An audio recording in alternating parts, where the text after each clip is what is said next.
যে জাতির দৈনিক 5 বার টাইমলি অক্ত মতো সময় মতো নামাজ আদায় করতে হয়, দুর্ভাগ্যজনক সত্য সেই জাতির কাছে সময়ের কোনো দাম নাই। সময়ের দাম নাই। 9টার গাড়ি কয়টায় আসবে? 9টার গাড়ি কয়টায় আসবে? একদিন দেখা গেল সত্যি 9টার সময় এসে গেছে। যাত্রীরা বলছে মাশাআল্লাহ, অন্তত একটা দিন তো 9টার সময় আসলো। স্টেশন মাস্টার বলছে না, খুশি হওয়ার কারণ নাই, আজকের না, এটা গতকালকেরটা। আমার আমেরিকার সফরের সময়, যে বাড়িতে আমি আমেরিকায় থাকি, কুইন্স এলাকায়, নিউ ইয়র্ক সিটিতে, সে বাড়িওয়ালা চাকরি করে। সে আমাকে বলল 10টি বছর আমি একটা ট্রেনে যাতায়াত করি। সে বলছে রাত 3:45টায় ট্রেনটা আসে, ওই ট্রেনে চড়ে সে তার কর্মস্থলে যায়। বলল 10টা বছর আমি এখানে আছি, 10 বছরের ভিতরে এই ট্রেনটা 1 মিনিটের জন্য এদিক ওদিক করলো না, ঠিক 3:45টায় এসে হাজির হয়ে গেছে। ঝড় হোক, বৃষ্টি হোক, স্নো পড়ুক, বরফ পড়ুক, টাইমলি চলতেছে। দুনিয়ায় ভিন্ন জাতিরা যে উন্নতি করে তার পেছনে সময়ের জ্ঞান তাদের অনেক বেশি আমাদের থেকে, কথা ঠিক কিনা? আমাদের সময়ের জ্ঞান নাই, সময়ের কোনো মূল্য আমরা দেই না। 2টার সময় মিটিং হবে, মন্ত্রী সাহেব আসেন 5টার সময়, ঠিক কিনা? বক্তৃতার জন্য সময় দেওয়া হয়েছে 20 মিনিট, নাহমাদু ওয়া নুসাল্লি আলা কইয়া সুর দিয়া 35 মিনিট গেছে নাহমাদু কইতে কইতে। সময় 20 মিনিট, তা তার মনেই নেই। এই যে সময়ের জ্ঞান নাই, এটা ব্যর্থতা। নামাজ মানুষকে সময়ের জ্ঞান শিখায়, কোন আলহামদুলিল্লাহ। এই সময়ের জ্ঞান আমাদেরকে শিখতে হবে। এবার আমি আপনাদের সামনে বলতে চাই, আল্লাহর নবী জনাবে মুহাম্মদ রাসূলুল্লাহ সাল্লাল্লাহু আলাইহি ওয়াসাল্লাম নামাজের ব্যাপারে কি বলছেন। এতক্ষণ তো আল্লাহর কথা শোনালাম, কার কথা শোনাইছে?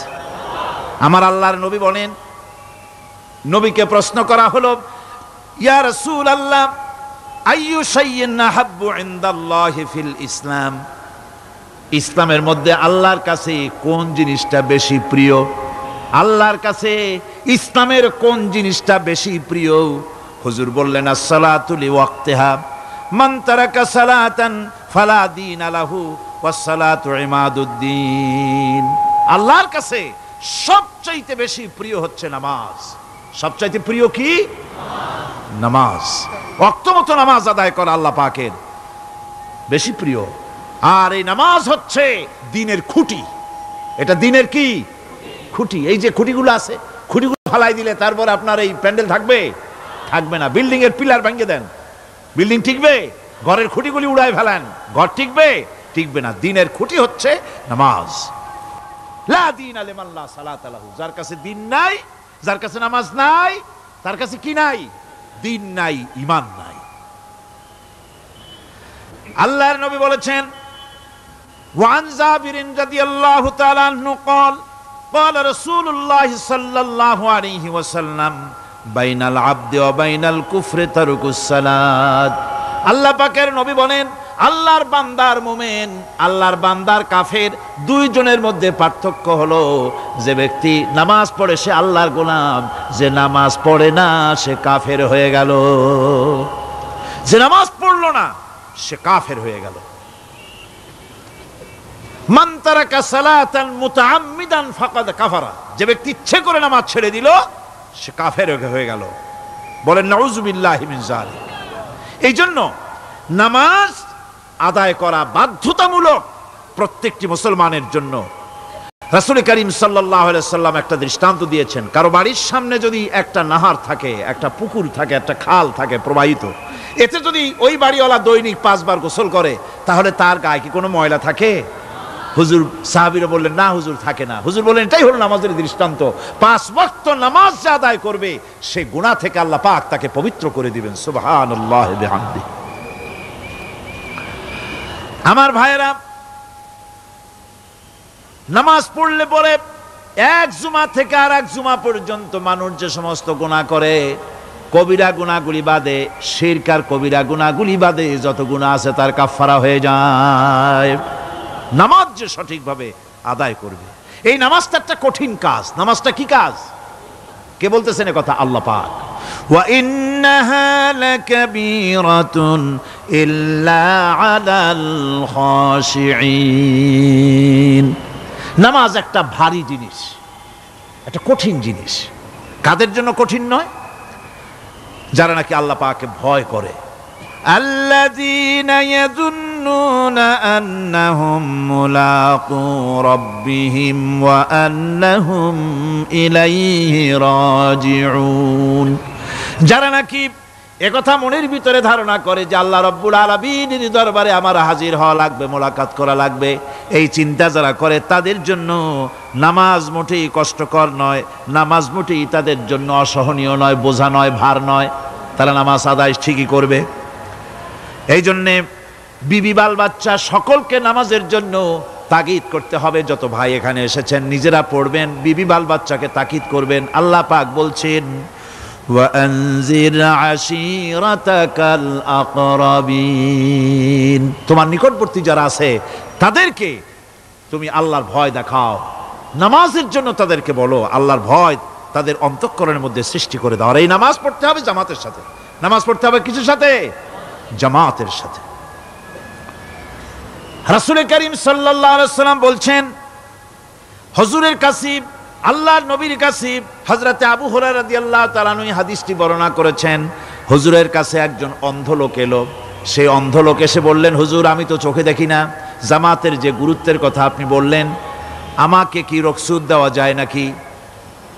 আমি অনেক সময় সাথী সঙ্গী পাই না, আমাকে কি রুখসত দেওয়া যায় নাকি? হুজুর বললেন, হ্যাঁ তোমাকে রুখসত দেওয়া গেল। অন্ধ যখন হেঁটে যাচ্ছিলেন, নবীজি তাকে আবার ডাকলেন, ডেকে জিজ্ঞেস করলেন, অন্ধ নামাজের মসজিদের আজান কি তোমার কানে যায়? বলে, হ্যাঁ আমি আজান শুনি। হুজুর বললেন, আজানের জবাব দিবা, মসজিদে এসে জামাতে নামাজ পড়বা।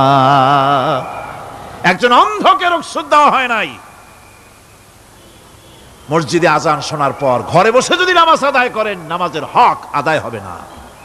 হুজুর সাল্লাল্লাহু আলাইহি ওয়াসাল্লাম বলেছেন, মসজিদে আজান হওয়ার পর যে ব্যক্তি ঘরে বসে নামাজ পড়ে, আমার ইচ্ছা হয় ঘরটা আগুন দিয়ে জ্বালায় দেই। কে বলতেছেন? রাহমাতুল লিল আলামিন বলতেছেন। রাহমাতুল লিল আলামিন বলতেছেন, ঘরের মধ্যে যদি মেয়ে লোক আর বাচ্চারা যদি না থাকতো, তাহলে আমার ইচ্ছা হয় আমি বলি আগুন দিয়ে ঘরটারে জ্বালায় দাও। এই ঘরের মহব্বতেই তো সে বাইর হয় না। নামাজের এত বড় গুরুত্ব দেওয়া হয়েছে। আমার বন্ধুগণ, এই নামাজের জামাতি আল্লাহর নবী জীবনের শেষ নামাজ জামাতে আদায় করেছেন। জীবনের শেষ নামাজটাও জামাতে আদায় করলেন। তখন তার এমন অবস্থা, এত অসুস্থ, দাঁড়াতে পারেন না, হাঁটতে পারেন না। দুইজন সাহাবীর কাঁধের উপরে ভর করে তারপরে বহু কষ্ট করে মসজিদে গিয়ে নামাজ আদায় করেছেন। খুতবা দিয়েছেন, বললেন, খুতবা দিতে গিয়ে বললেন, আজ থেকে মসজিদে নববীর চতুর্দিকের সকলের দরজা বন্ধ হয়ে যাবে, শুধু আবু বকরের দরজাটা খোলা থাকবে। আল্লাহর নবী বললেন, আল্লাহ রাব্বুল আলামিন এই পৃথিবীতে তার এক বান্দাকে জাগতিক সব সম্পদ দিতে চেয়েছিলেন, কিন্তু সে বান্দা সব জাগতিক সম্পদকে উপেক্ষা করে মাবুদের সঙ্গে দেখা করা বেশি জরুরি, বেশি পছন্দ মনে করেছেন। এতটুকুন কথা নবীজি বললেন, কেউ কিছু বুঝলো না। হযরতে আবু বকর রাদিয়াল্লাহু তাআলা আনহু হুজুরের এই কথা শুনে কাঁদতে কাঁদতে তিনি অস্থির হয়ে যাচ্ছেন। সাহাবীরা চিন্তা করলেন, হুজুর কার না কার কথা বলেছেন, তাতে কান্নার কি আছে? বয়োবৃদ্ধ, জ্ঞানবৃদ্ধ হযরতে আবু বকর রাদিয়াল্লাহু তাআলা আনহু বুঝতে পেরেছেন, এই পৃথিবীর সব সম্পদ তো আল্লাহ হুজুরকেই দিতে চেয়েছিলেন। তিনি সমস্ত সম্পদকে উপেক্ষা করে তার মাবুদের সঙ্গে দেখা করার জন্য প্রস্তুতি নিয়েছেন। তার মানে হলো আল্লাহর নবীর বিদায় হয়ে যাবেন, আমরা নবী থেকে এতিম হয়ে যাব। নবীজি ঘরের মধ্যে প্রবেশ করলেন, প্রচন্ড জ্বর এলো। এই প্রচন্ড জ্বর নিয়ে তিনি শুয়ে আছেন, কখনো বেহুশ কখনো হুশ। এর মধ্যে সারা আজান হয়ে গেল। সাহাবীরা বহুক্ষণ অপেক্ষা করে হযরত আবু বকরের ইমামতিতে নামাজ শুরু করলেন। হুজুরের হুশ এলো, প্রশ্ন করলেন, আয়েশা রে এখন কোন সময়? হযরত আয়েশা বলেন, ইয়া রাসূলুল্লাহি মসজিদে নববীতে নামাজ শুরু হয়ে গেছে। সাহাবীরা অনেকক্ষণ অপেক্ষা করে আমার বাবার ইমামতিতে নামাজ পড়তেছে সবাই, কিন্তু সাহাবীরা কেঁদে কেঁদে নামাজের মধ্যেই কাঁদতে কাঁদতে অস্থির হয়ে যাচ্ছে। তাদের মনের ধারণা হয়েছে নবীজির পেছনে নামাজ পড়ার কিসমত থেকে তারা মাহরুম হয়ে গেল। নবীজি বলেন, আয়েশা দরজা খুলে দাও আর আমার মাথাটা একটু উঁচু করে ধরো, আমি একটু নামাজের দৃশ্যটা দেখি। দরজা খুলে দেওয়া হলো, নবীজির মাথা উঁচু করে ধরা হলো। নামাজের জামাতের দৃশ্য দেখে নবীজি আবার শুয়ে পড়লেন। হযরতে মা আয়েশা লক্ষ্য করে দেখেন নবীজির দুই চোখের কোণা দিয়া পানি পড়তেছে। মা আয়েশা জিজ্ঞেস করেন, ইয়া রাসূলুল্লাহ, হে নামাজের দৃশ্য দেখে চোখে কেন পানি এলো? হুজুর বলেন, আয়েশা রে, এটা কোনো দুঃখের পানি নয়, এটা তৃপ্তির পানি। এই যে জামাত নামাজ পড়তেছে লোকেরা, এই জামাত কায়েমের জন্য তায়েফের ময়দানে অনেক রক্ত আমার ঝরেছে। উহুদের ময়দানে দান্দান মুবারক শহীদ হয়েছে, সাহাবায়ে কেরাম জীবন দিয়েছে। এই যে জামাত আমি দেখতে পেলাম, ভবিষ্যতের একটা ছবি যেন চোখে ধরা পড়লো। আমার মনে হলো কিয়ামত পর্যন্ত এই পৃথিবীতে আমার যত উম্মত আসবে তারা এইভাবে করে জামাতে নামাজ আদায় করবে। নবীজির মাথার কাছে মালাকুল মউত যখন এসে গেছেন, আমার ভাইরা, এই পৃথিবীতে যত নবীরা এসেছিলেন মৃত্যুর সময় সমস্ত নবীরা শেষ কথা যেটা বলেছেন, হাদিস, সমস্ত নবীরা উম্মতের জন্য মৃত্যুর মুহূর্তে শেষ কথা যেটা বলেছেন সেটা হলো আসসালাত, আসসালাত, নামাজ, নামাজ। আমার নবী যখন বিদায় হয়ে যান, বিদায় মুহূর্তে মেয়ের কথা বললেন না, কলিজার টুকরা নাতির কথা বললেন না, জামাইয়ের কথা বললেন না, স্ত্রীর কথা বললেন না, মৃত্যুর সময় শেষ কথা বললেন আসসালাত, আসসালাত ওয়া মা মালাকাত আইমানুকুম, নামাজ, নামাজ, আমার উম্মতেরা নামাজ, আমার উম্মতেরা নামাজ ছেড়ে দিও না, নামাজ।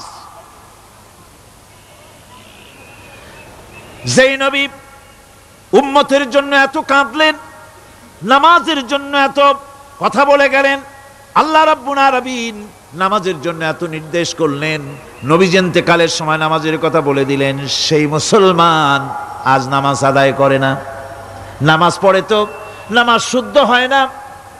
হযরতে হুযায়ফা রাদিয়াল্লাহু তাআলা আনহু তিনি একবার ইয়েমেন সফর করেছিলেন, এক মসজিদে নামাজ পড়লেন। একজনকে তিনি নামাজ পড়তে দেখলেন, নামাজ পড়তে দেখে তিনি অপেক্ষা করলেন। লোকটার নামাজ হয়ে যাওয়ার পর তিনি প্রশ্ন করলেন, আল্লাহর বান্দা, তুমি কতদিন এরকমের নামাজ পড়তেছ? তিনি বললেন, প্রায় 40 বছর তো হবে আমি এরকম নামাজ পড়তেছি। হযরতে হুযায়ফা বলেন, তুমি কি আমারে চেনো? কয়, না, চিনি না। হযরত হুযায়ফা বললেন, আল্লাহর বান্দা শোনো, আমি হচ্ছি আল্লাহর নবী মুহাম্মদুর রাসূলুল্লাহ সাল্লাল্লাহু আলাইহি সাল্লামের সাহাবী হুযায়ফা।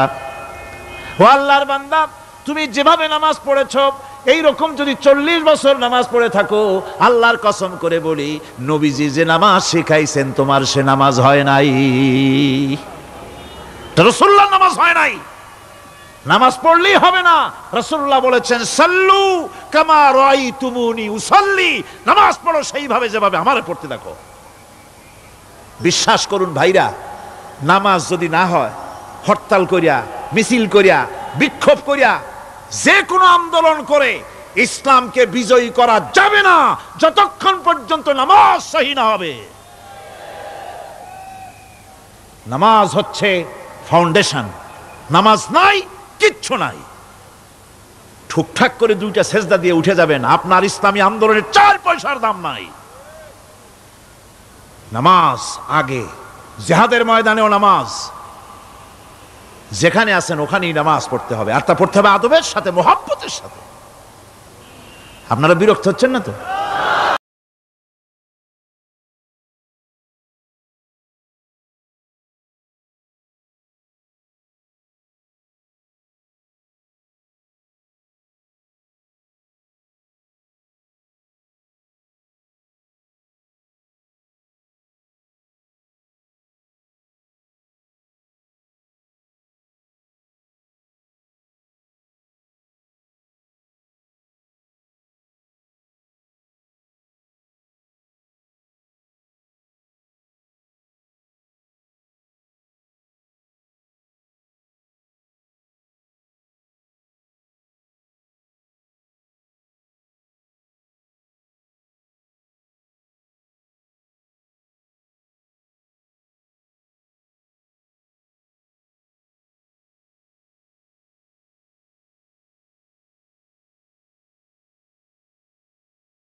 জিনিস নামাজ হয় না।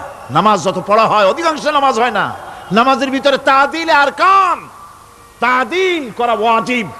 যতক্ষণ দাঁড়িয়ে থাকবেন, রুকুতে থাকবেন, যতক্ষণ দাঁড়ায় থাকবেন ততক্ষণ অন্তত এক তাসবিহ পরিমাণ তো বটেই। যদি তা না হয়, রুকুত থেকে দাঁড়ালেন, সেজদায় চলে গেলেন, ওয়াজিব তরক হলো। সো সেজদা দিলেন না, নামাজ ফাসেদ হয়ে গেল, নষ্ট হয়ে গেল নামাজ। এটা পাগলামি না। নামাজ সহিভাবে আদায় করতে হবে। নামাজ থেকে দাঁড়াবেন, রুকুত থেকে দাঁড়ায় গেলেন, বলবেন রব্বানা লাকাল হামদ। কোন রব্বানা লাকাল হামদ হামদান কাসীরান তাইয়্যিবান মুবারাকান ফিহি। একজন সাহাবী এই দোয়াটা পড়ছিলেন।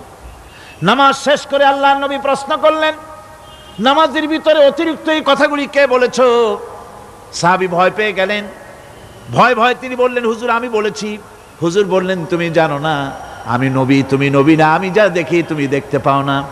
তুমি যখন এই দোয়াটা পড়তেছিলে আমি লক্ষ্য করেছিলাম আল্লাহর রহমতের ফেরেশতারা প্রতিযোগিতা করতেছিল তোমার আমল নামায় কে কত বেশি নেকি লিখবে।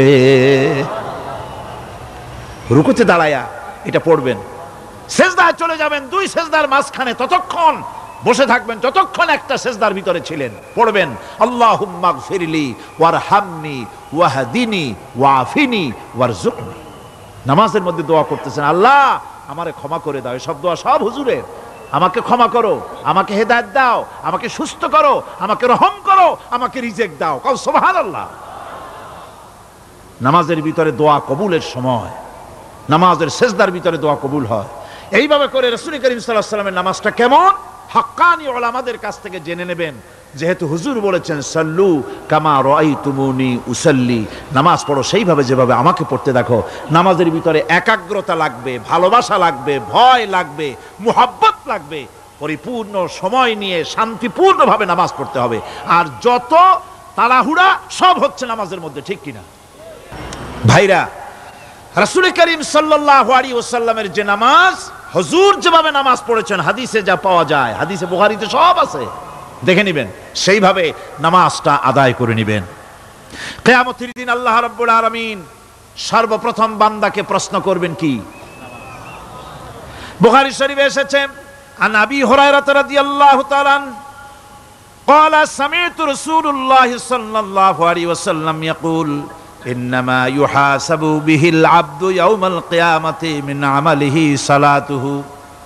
বুখারী শরীফের হাদিস।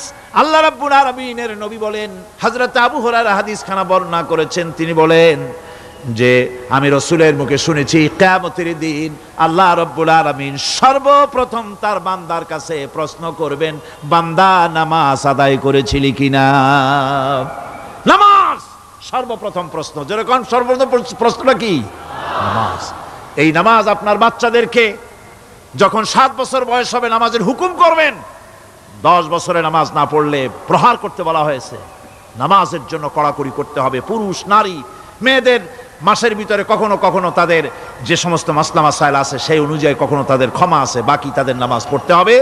আর পুরুষের জন্য পাগল হয়ে যাওয়া, বেহুশ হয়ে যাওয়া ছাড়া নামাজ মাপ নাই, নামাজ পড়তেই হবে।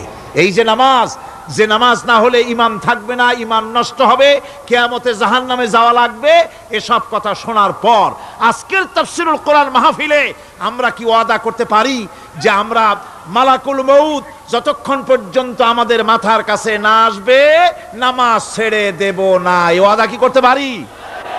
দুই হাত উঁচু করুন, বলেন ইয়া আল্লাহ, আমি তোমার নামে শপথ করছি যতদিন মালাকুল মউত আমার মাথার কাছে না আসতেছে ততদিন পর্যন্ত ফরজ নামাজ, ফরজ রোজা ছেড়ে দেব না। ইয়া আল্লাহ, মৃত্যু পর্যন্ত আমার এই ওয়াদা পালনের তৌফিক আমাকে দান করো, আমিন।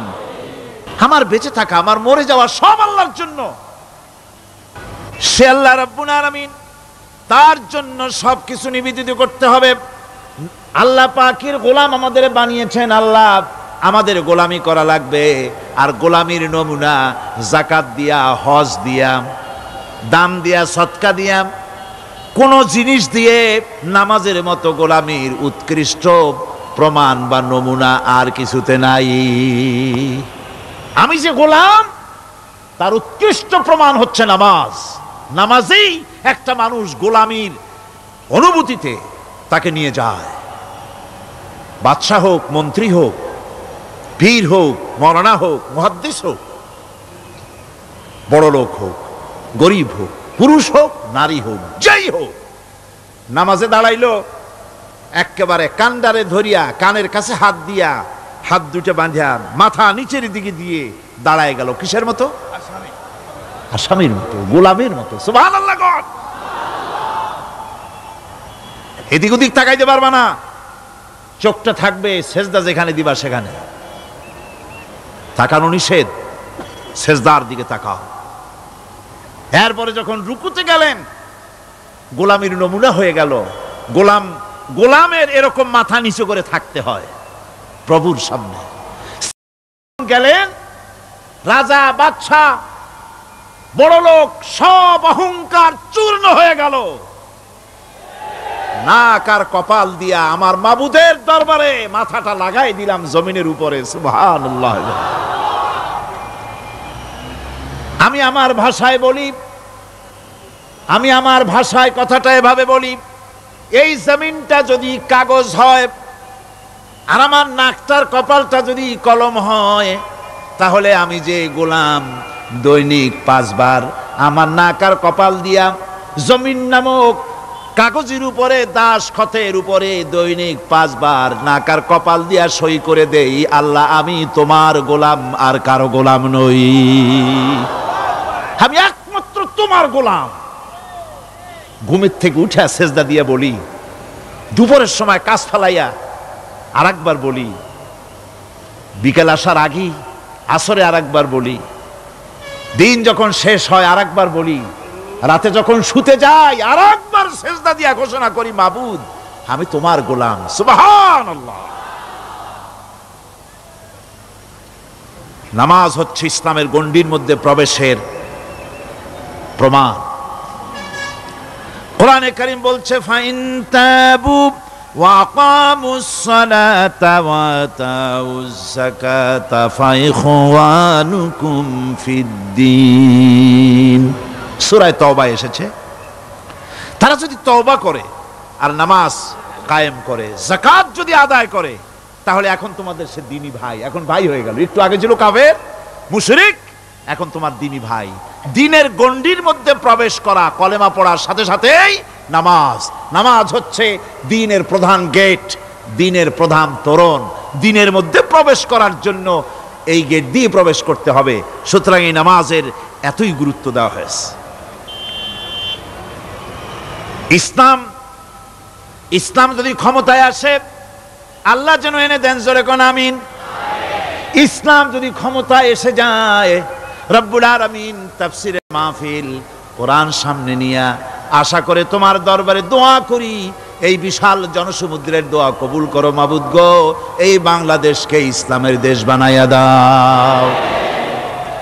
দেশটা যদি ইসলামের হয়ে যায়, আইন যদি আল্লাহর হয়, শাসন যদি সৎ লোকেরা করে, রব্বুল আলামিন কোরআন শরীফে বলেন, তাহলে তারা 4টা কাজ করবে। আল্লাযীনা মাক্কান্নাহুম ফিল আরদ আকামুস সালাতা ওয়া আতাউজ যাকাত ওয়া আমারু বিল মা'রুফি ওয়া নাহাউ আনিল মুনকার। মুমিনেরা ক্ষমতায় এসে প্রথম যে কাজটা করবে, প্রথমে ক্ষমতা এসেই নামাজ বাধ্যতামূলক করবে। প্রথম কি? ওয়াজ নসিহতে অনুরোধ করা হবে না, বাবাজিরা আল্লাহর রাস্তায় নামাজটা পড়ে না। রেডিও এবং টেলিভিশনের মাধ্যমে রাষ্ট্রপ্রধান অর্ডার করে দিবেন, যারা আকেল বালিগ সকলের জন্য নামাজ বাধ্যতামূলক, নামাজ পড়তেই হবে, এটা অর্ডার। বেলা যখন 1টা বেজে যাবে, বেলা যখন 1টা বাজবে, সমস্ত মসজিদে আজান শুরু হয়ে যাবে। আজানের সাথে সাথে অফিস, আদালত, কল কারখানা, ক্ষেত খামার, শিক্ষাঙ্গন সব ডেডলক হয়ে যাবে আধা ঘন্টার জন্য বন্ধ হয়ে যাবে। যারা মুসলমান অফিসে, কলেজে, ইউনিভার্সিটিতে সর্বত্র তারা নামাজের জন্য প্রস্তুতি নেবেন।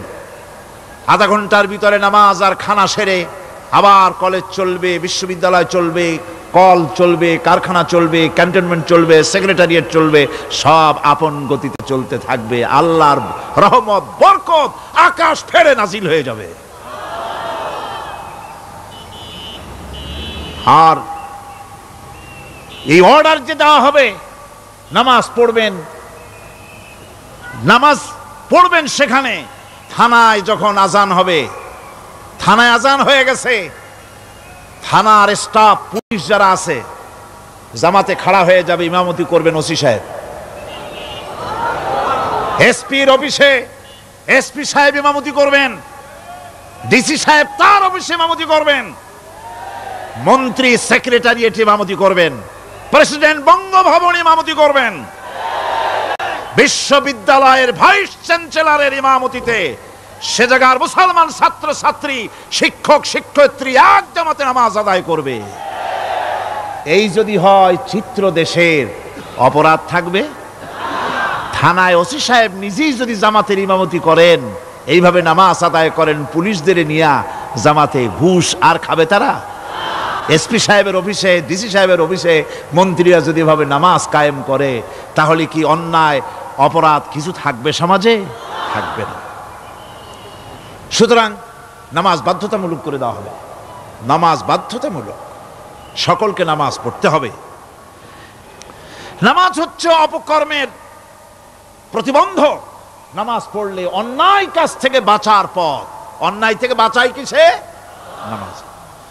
আল্লাহ রাব্বুল আলামিন বলেন, উতলু মা উহিয়া ইলাইকা মিনাল কিতাবি ওয়া কিমিস সালাম ইন্নাস সালাতা তানহা আনিল ফাহশাই ওয়াল মুনকার। হে নবী, এই কিতাব তেলাওয়াত করো, যা তোমার প্রতি অবতীর্ণ করা হয়েছে, এই কিতাব তেলাওয়াত করো আর নামাজকে প্রতিষ্ঠা করো। নিঃসন্দেহে নামাজ মানুষকে পাপাচার থেকে বাঁচায়া দেয়। অশ্লীলতা, পাপাচার থেকে মানুষকে বাঁচায় কে? জোরে চিল্লায় কোন কে? নামাজ। এই নামাজ মানুষকে অন্যায় কাজ থেকে বাঁচায় দেয়। নামাজ যে মানুষকে অন্যায় কাজ থেকে বাঁচায়, কেমনে বাঁচায়?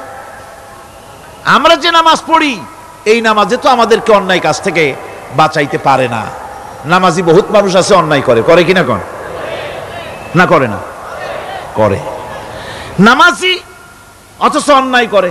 আর আল্লাহ বলছেন নামাজিকে, নামাজ তাকে অশ্লীলতা থেকে ফিরায়। তাহলে কথা কারটা ঠিক?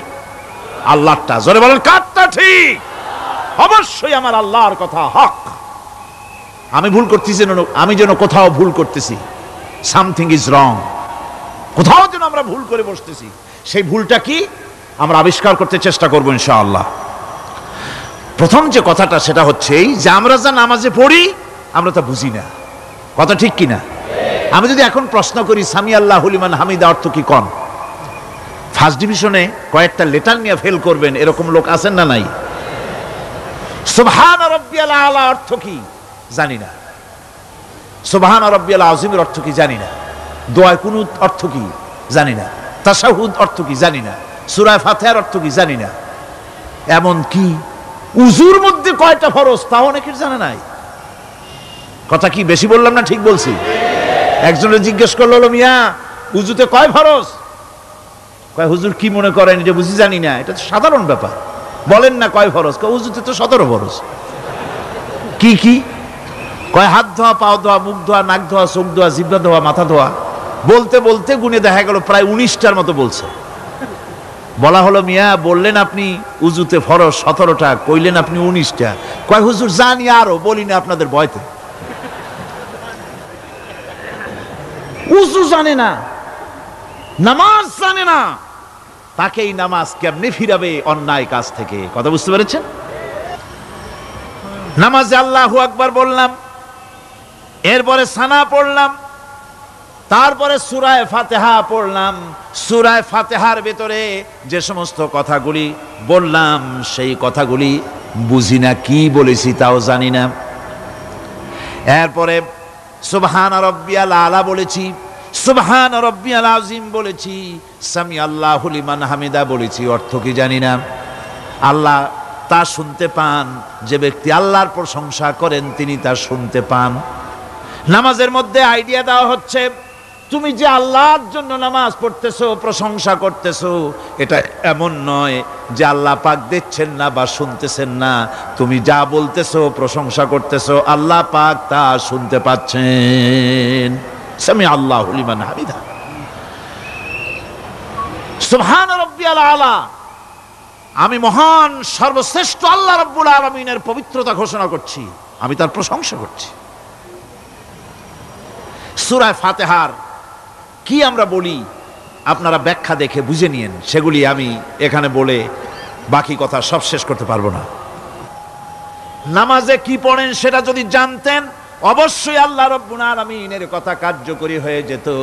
ইন্নাস সালাতা তানহা আনিল ফাহশাই ওয়াল মুনকার। নামাজ মানুষকে পাপের কাজ, অশ্লীলতা থেকে ফিরাতে পারে। আল্লাহ ইন্না বসায়ছেন, নিশ্চয়ই, বেশক, অবশ্যই নামাজ পাপ থেকে ফিরাবে।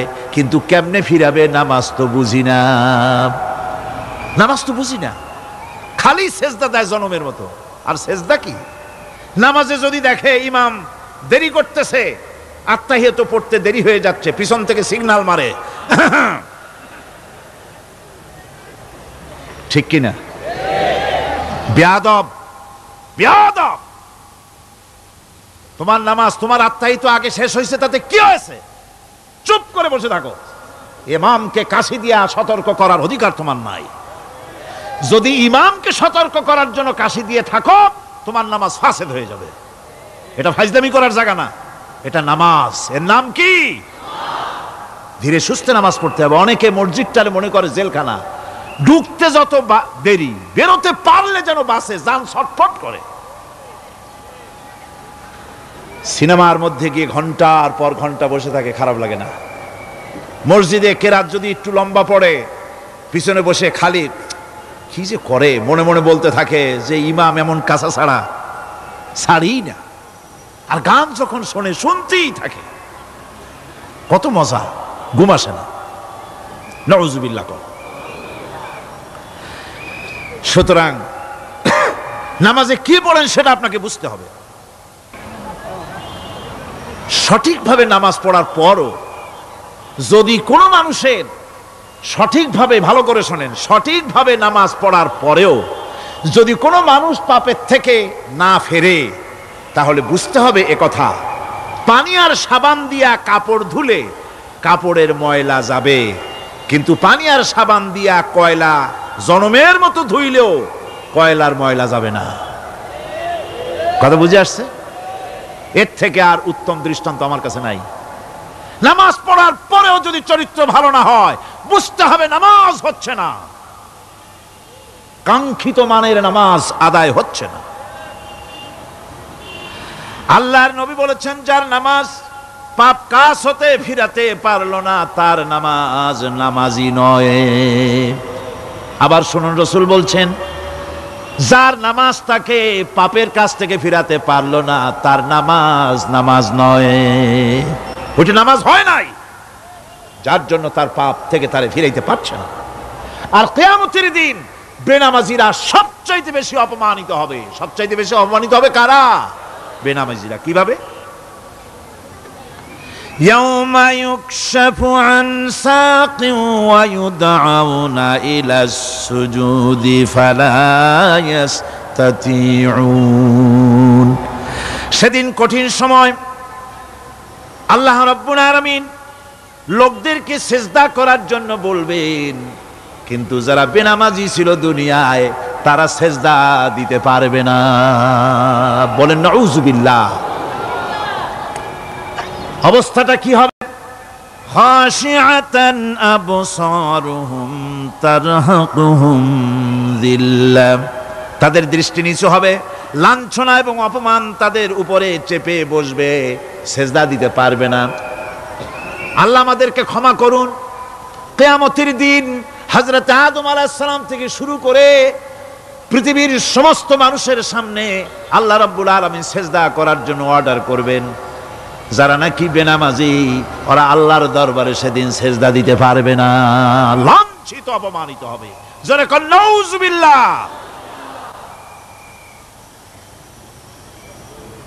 নামাজ, মুমিনের নামাজ একরকম, মুনাফিকের নামাজ হলো আর এক রকম। মুনাফিকরাও নামাজ পড়ে, পড়ে কিনা কন?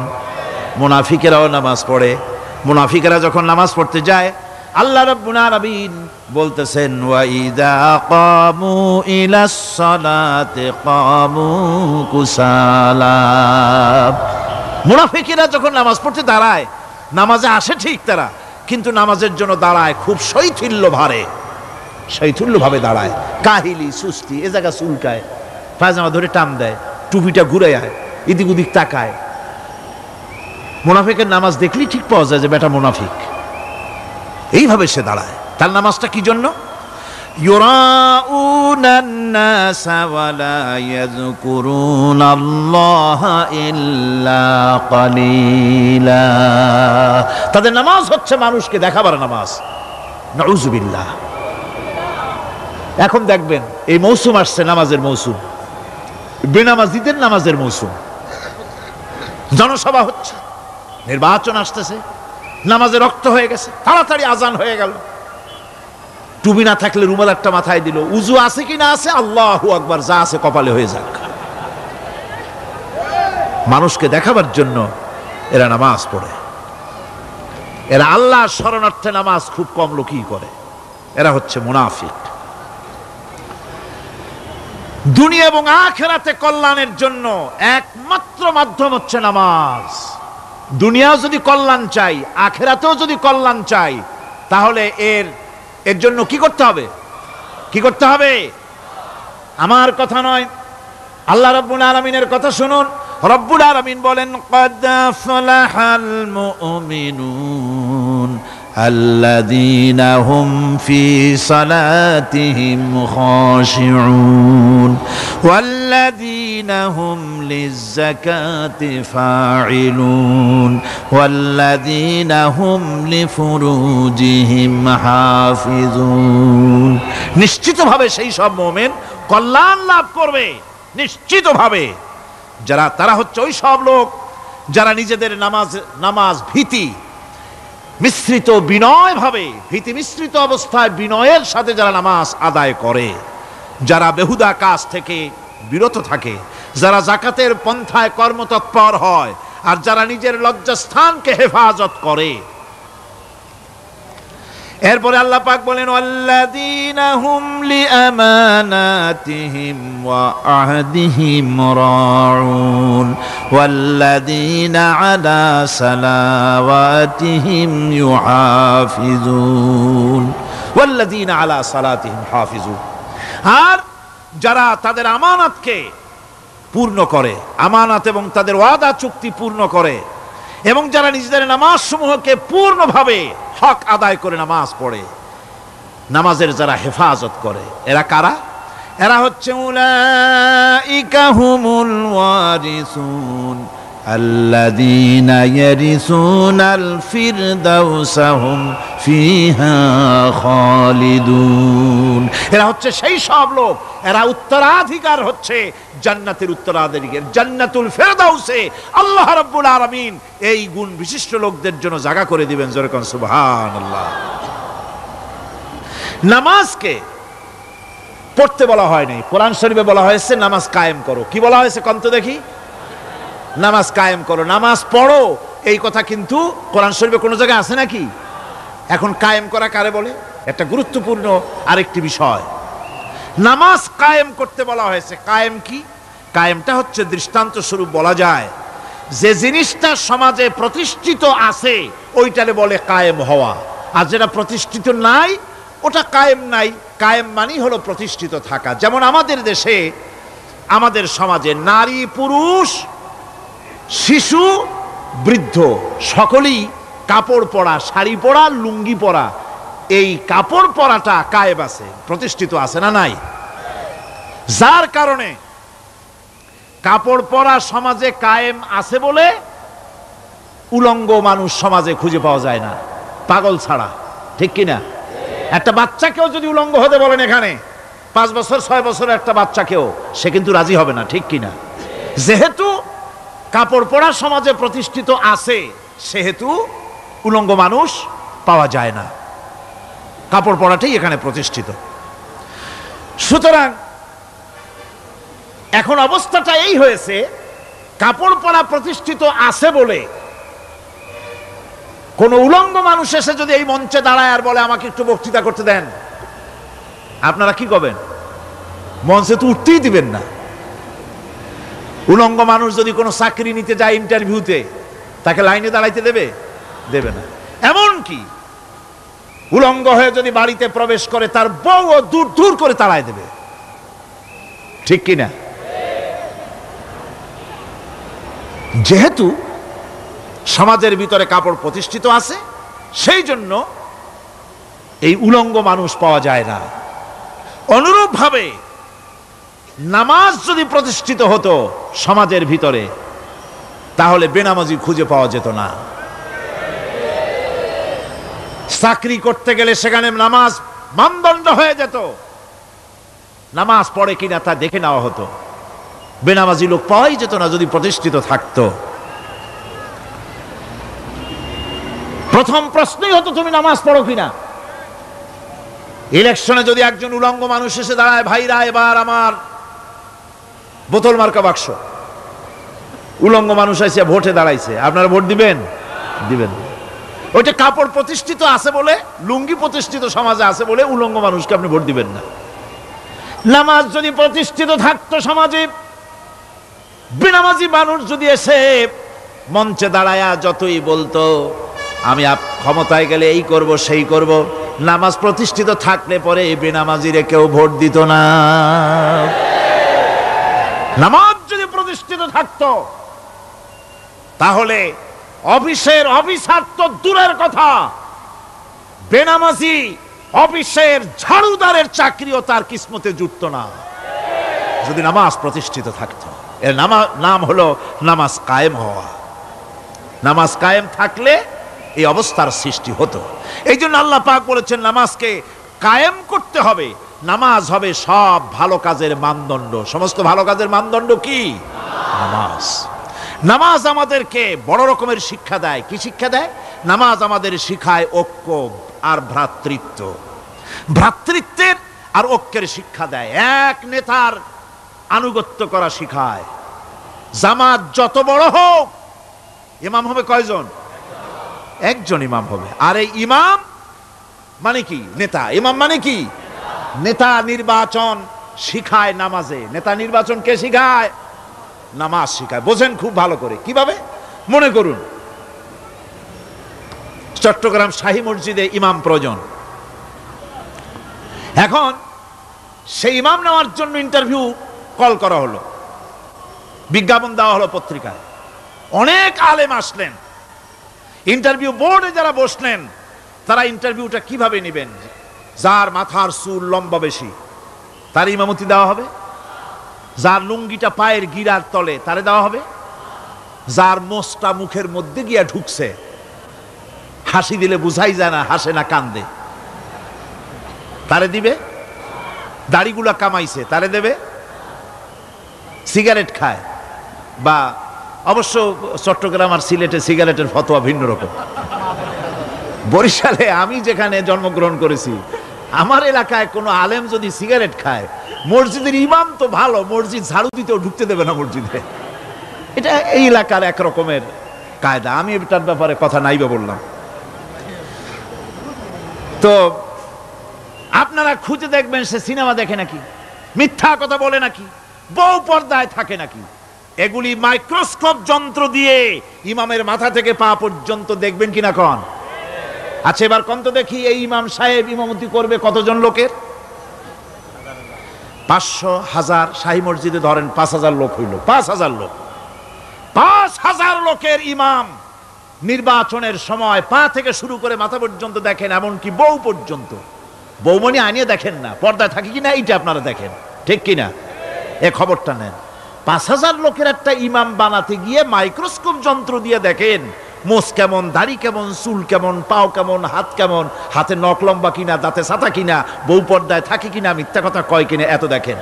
আর যখন নির্বাচন আসে তখন 2.5 থেকে 3 লক্ষ মানুষের জন্য একজন এমপি নির্বাচিত হয়।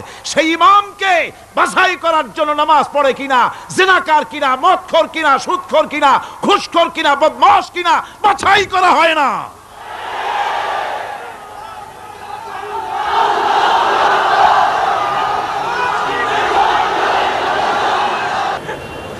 নামাজ আমাদেরকে এটা শিখায় ইমাম কেমনে বানাইতে হবে। কোন সুবহানাল্লাহ। নামাজ ঐক্য শিখায়, নামাজ ভ্রাতৃত্ব শিখায়, নামাজ পারস্পরিক মহব্বত শিখায়, নামাজ নেতা কেমন হওয়া উচিত, নেতা নির্বাচন শিখায়। আবার নেতা ভুল করলে তার ভুল বলা যাবে না, এরকম হতে পারবে না।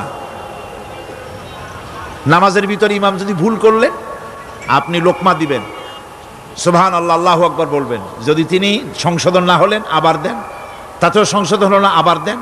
3 বার লোকমা দেওয়ার পর যদি ভুল সংশোধন না করে নামাজ ছেড়ে দেন, ইমামকে বের করে দেন, নতুন ইমাম নিয়োগ করে। যারা ক্ষমতায় যাবে, আপনি রাষ্ট্রের ইমাম যারে বানাবেন, সেই রাষ্ট্রীয় ইমাম যদি জনগণের ইচ্ছার বিরুদ্ধে যদি চলে, 1 বার লোকমান দেন, 2 বার লোকমান দেন, 3 বার দেন, তারপরেও যদি না নামে, ঘাট ধরে নামে না। নামাজ আপনাকে নেতা নির্বাচন, নেতাকে প্রতিষ্ঠিত রাখা, নেতার আনুগত্য আপনাকে শেখায়। নামাজ লাইন সোজা করে দাঁড়াতে হবে। লাইন যদি বাঁকা করেন, আপনার কলজেটা ওরকম বাঁকা হয়ে যাবে। কোন নাউযুবিল্লাহ।